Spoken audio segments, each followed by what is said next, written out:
Hey, welcome back. Following a press release about Steward, their number one tenant, MPW stock price fell by around 30% on Friday, almost reaching a new all-time low. To give you a summary of the press release, due to liquidity issues, Steward was not able to pay the rent in full and now they owe about 50 million in unpaid rent to MPW, on top of another 50 million which was deferred and not currently payable. As a result, MPW did a few things. For one, they hired a couple of financial and legal advisors to work with Steward and basically find a plan that would benefit both parties. On top of that, they gave the tenant a new 60 million loan, which, let's hope, is enough liquidity to last them while they look into divesting and restructuring. They also agreed to defer another 55 million of 2024 rents until either the end of June or when the company manages to sell enough assets, the earliest of the two. They say that they expect to receive rent again relatively soon, most of which should be in Q2. However, it's impossible to guarantee that they will be able to make these payments, and as a result, they had to write off around 350 million in future rent from the balance sheet. We don't know what will happen, and maybe by the time the Q1 report is out, we should have a better image, but at the end of the day, Steward is just a tenant.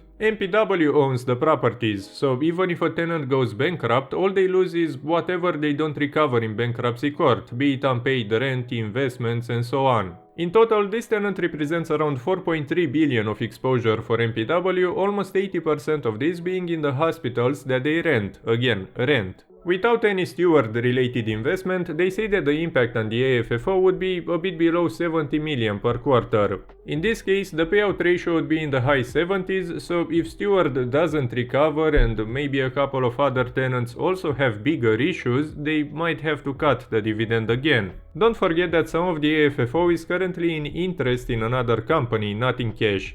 By now you probably know that I would have preferred if they didn't pay it at all for a couple of years and just focus on the debt instead, but they can't as long as they are a REIT. The issue that was probably behind this crash, which I believe the market is maybe exaggerating, is the timing of the problems in the industry and MPW's debt. They'll have to pay back a significant amount of money in the near future, and the less money they make today, the more they'll have to refinance at a high interest rate or sell assets in the near term. Still, I don't believe this crash is justified. If you want to see a more detailed look into probably the worst case scenario, please check out this video. I said this too many times and I don't want to repeat the same things in every MPW video that I post. Anyway, no matter what happens, lower interest rates are going to help either MPW directly or indirectly through their tenants, and I believe they should be the right catalyst for a recovery in the industry. And yes, this is far from being ideal, but considering the issues in the industry, MPW is still very profitable, and I believe that so far they have navigated this whole thing not perfectly, but pretty well. Look, I said this many times before, can it go to 5? Yes. Can it go to 3? Yes, and it can even go lower, but I mean this for the long term. I feel like even Steward going bankrupt was already priced in several times before. I would get it if MPW was at 10 and this news came and it fell to like 7, but at this point we are running out of market cap to cut. Anyway, more on this in the video I talked about.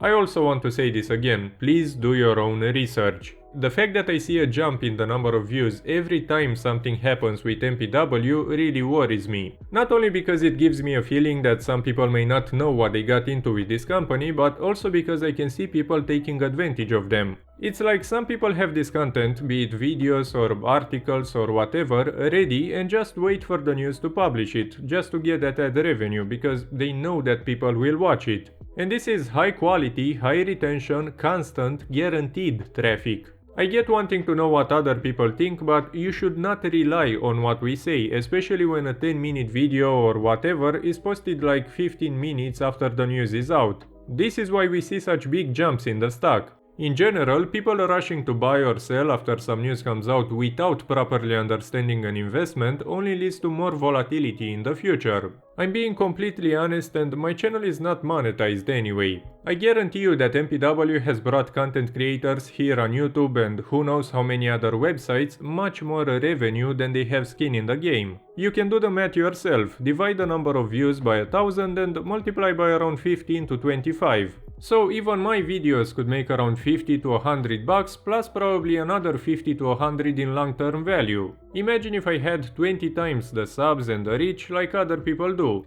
To be clear, my issue is not the content itself, but the traffic and the fuss and the noise it can generate in the market and the long-term impact it has on the stock and ultimately the people who buy or sell it. Keep in mind that for it to fall to 10 and then to 5 and now to 3, someone had to sell, and I don't know about 10, but do you think the people who sold at 3 made a profit?